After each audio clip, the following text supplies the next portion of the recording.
बिस्मिल्लाहिर्रहमानिर्रहीम। Class 10th practical base assessment video lecture number 3 मैं professor doctor Mohammad Isaac. बेटा आप कैसे हैं? उम्मीद है आप खैरियत से होंगे और पिछले जो लेक्चर्स आपने लिया था उसकी अच्छी आपने तैयारी की होगी। आज हम इस लेक्चर पहला एक्सपेरिमेंट है जो आपके सेक्शन 1 का एक्सपेरिमेंट नंबर 3 है। रेट ऑफ फोटोसिंथेसिस को स्टडी करना by using hydrogen carbonate indicator और दूसरा डिस्क मेथड। तो ये रेट ऑफ फोटोसिंथेसिस यहाँ दो मेथड से दिया गया है, हमने इसको स्टडी करेंगे हाइड्रोजन कार्बोनेट इंडिकेटर मेथड से और डिस्क मेथड से। बेटा इसकी प्रिंसिपल या थ्योरी इस तरह से है कि फोटोसिंथेसिस के दौरान कार्बन डाइऑक्साइड कंज्यूम होती है, ऑक्सीजन प्रोड्यूस होती है जबकि कार्बन डाइऑक्साइड कंज्यूम होती है।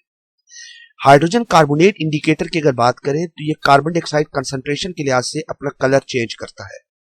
नेचुरली ये ऑरेंज कलर का होता है, अगर कार्बन डाइऑक्साइड की कंसंट्रेशन कम हो जाए तो ये पिंक होना शुरू हो जाता है और अगर कार्बन डाइऑक्साइड की कंसंट्रेशन ज्यादा होना शुरू हो जाए तो ये येलोइश होना शुरू हो जाता है। दूसरा मेथड जो डिस्क डिफ्यूजन मेथड है, उसके जरिए छोटी छोटी डिस्क जो है वो वाटर के अंदर उनके number of floats per unit time कितनी होती है उसके हवाले से बात करेंगे। तो सबसे पहले हम देखते हैं हाइड्रोजन इंडिकेटर का। बेटा इसके अंदर आप देखें तो जैसे ये हम कंट्रोल रख रहे हैं जिसने हाइड्रोजन कार्बोनेट इंडिकेटर जो है वो ऑरेंज कलर का है, कोई लीव्स हमने नहीं रखा, जो कांस्टेंट कार्बन डाइऑक्साइड कंसंट्रेशन है तो कोई इसमें तब्दीली नहीं हुई। लेकिन इसके अंदर हमने लीव्स रखे थे जब ये फोटोसिंथेसिस का प्रोसेस हुआ तो इस जार के अंदर मौजूद कार्बन डाइऑक्साइड कंज्यूम होती गई। जैसे जैसे इस जार के अंदर कार्बन डाइऑक्साइड की कंसंट्रेशन कम होती गई क्योंकि लाइट में रखा हुआ है, ज्यादा फोटोसिंथेसिस हो रही है, तो यहाँ पे जो हाइड्रोजन कार्बोनेट इंडिकेटर है ये पिंकिश या रेडिश होना स्टार्ट हो गया है।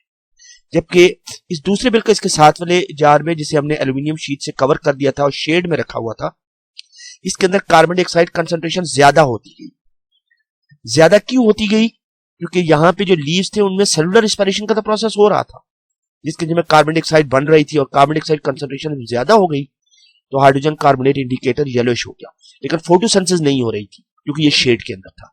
यहाँ पे भी जो इस सेंटर वाली ट्यूब के अंदर जो जार है इसमें भी कार्बन डाइऑक्साइड सेलुलर रिस्पिरेशन से प्रोड्यूस हो रही थी, लेकिन आप जानते हैं कि लाइट की प्रेजेंस में rate of photosynthesis day time में ज्यादा होता है, इसलिए कार्बन डाइऑक्साइड कंजप्शन ज्यादा थी और कंसंट्रेशन कम हो गई। दूसरा जो डिस्क डिफ्यूजन मेथड है, डिस्क मेथड है, इसके अंदर कार्बन रेट ऑफ फोटोसिंथेसिस को स्टडी करने के लिए ये बेटा इस तरह आपने लीव्स लेने और इस तरह के कटर से छोटी छोटी ये जो डिस्क है ये बना लेनी है। हम बना लेते हैं और इनको इस तरह एक सिरिंज में डाल के, ये प्रोसीजर भी दे दिया गया आपको, हम इस तरह एक वाटर के अंदर डाल देते हैं। क्योंकि ये हैवी होती है तो ये नीचे बैठ जाती है। जब इस वाटर को आप लाइट में रखते हो तो जब फोटोसिंथेसिस होती है तो फोटोसिंथेसिस में ऑक्सीजन प्रोड्यूस होती है।